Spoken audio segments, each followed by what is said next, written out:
Hi, I'm Allie Ant, and I help business teachers plan. This video is to explain details about the weekly personal finance assignments. The idea behind these assignments is to get students into the habit of doing something routinely without explicit reminders, similar to how they will have to pay bills in the future. These are great for building responsibility, which is so very important to personal finance, and it is done in a way that also introduces and/or reinforces course concepts in a fun way. I don't necessarily teach the details in the assignments before assigning them. If students don't know, they are encouraged to learn more on their own, to seek out the answers via sound internet research, because when they are grown-ups and have a question about finances, this is what they should do. Topics include budgeting, saving, banking, credit, insurance, and investing, with a few miscellaneous others added in. There are 23 total assignments, and I use them in my semester-long personal finance class. I assign one every Monday morning and make them due before school on Friday mornings. Then we briefly discuss the answers in class on Fridays. You do not have to go in order or follow this schedule. You can change it up based on what you're covering in class and what makes sense for you and your students. Each weekly assignment is assigned via Google Forms. They are worth 5 points, though you could modify this if you'd like. With the download, you will get links to make copies of the forms, and your copies will be fully editable to meet your class's needs. A little more background on grades. I still usually assign these on weeks with days off, and I explain to students that bills don't stop just because you go on vacation in real life. If my class ends up having around 400 points, failing to do all of these would result in a decreased letter grade for the quarter. On the other hand, doing all of them results in a grade boost. I found that even the most responsible students forget once or twice, but this little mini failure helps reinforce their responsibility without a major consequence. And this is exactly what we want to do as teachers: give students the space and guidance to grow and learn. I just thought of something. I might try this next time around. I might add all of the points together so that all of these weekly assignments are one grade in the grade book, and then we can discuss it as if this grade is their credit score. So after students' first week of successfully completing the assignment, maybe they get a grade of like 58.8%. So that's 500 divided by the 850 possible points for a credit score. So 58.8% is obviously not the grade most students want, but what a fantastic way to demonstrate that 500 is an average credit score when just starting to build credit. So I'm thinking over the course of the quarter, they can bring their grade up by continuing to complete the weekly assignments. Maybe if they miss one, their grade drops a little, just like a credit score would if they miss a payment. Like I said, I just thought of this, so I'm going to have to think through the details. Maybe I'll come up with a spreadsheet for calculating how their grades would go up or down based on their responses. If I end up doing this, I will add it to the download and/or make it a freebie. But let me know your ideas. I'd love to brainstorm together. Okay, to make this resource work for you, click the links in the key to make your own copies of the forms.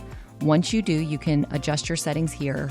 However, I've played around with settings after making a copy, and sometimes changing the settings gives unwanted results. For example, I turned off the toggle for Make This a Quiz, and the answer key was deleted even when I turned the toggle back on. So I would recommend changing the settings with caution.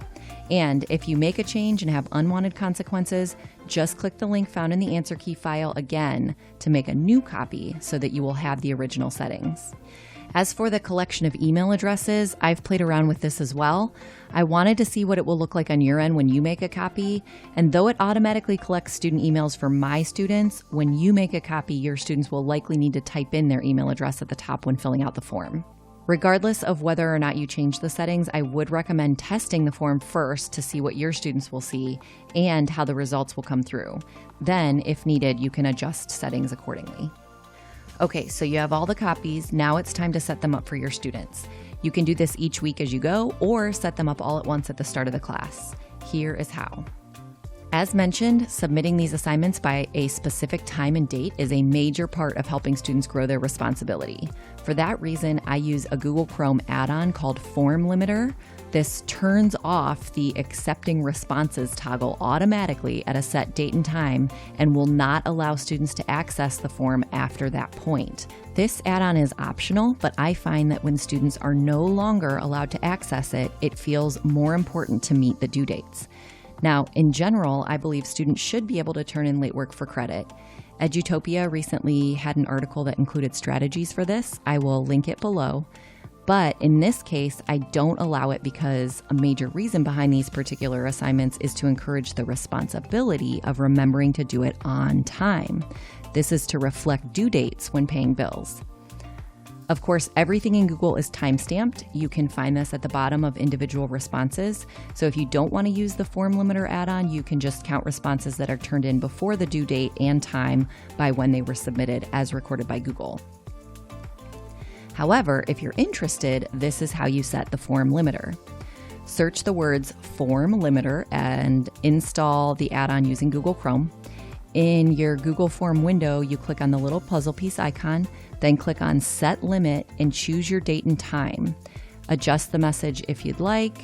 Lastly, click the Save and Enable button. For this example, we'll pretend that this class runs from the end of June through August. The first due date will be Friday, June 24th at 7:30 a.m.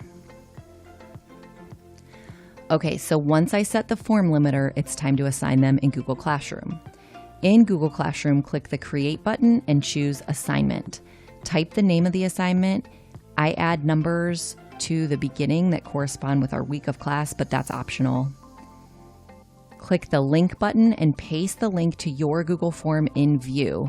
You can get there by clicking the little eyeball icon when in the edit mode of your Google form. You can adjust these settings in a way that makes sense for your class. As for the due date, as I said, this pretend class's first due date is Friday, June 24th at 7:30 a.m. Lastly, for the topic, I put them in a topic called Weekly PF and include the note that they're due every Friday at 7:30 a.m. right in the topic text. You only need to create the topic for this first assignment. Next time, you can just select it from the dropdown. Then schedule the assignment. I schedule them to show up on Monday at 7:30 a.m. So this one is scheduled for 7:30 a.m. on Monday, June 20th, because it's due on Friday, June 24th. There you have it. You can schedule them as you go or all at once. I prefer to do it all at once so I don't forget to do it throughout the course. I love that once it's set up, it's good to go for the whole quarter. All right, so let's pretend it's Friday. In addition to encouraging responsibility, these assignments cover a variety of personal finance course concepts. The key to making this part meaningful is talking through the answers in class after they are due.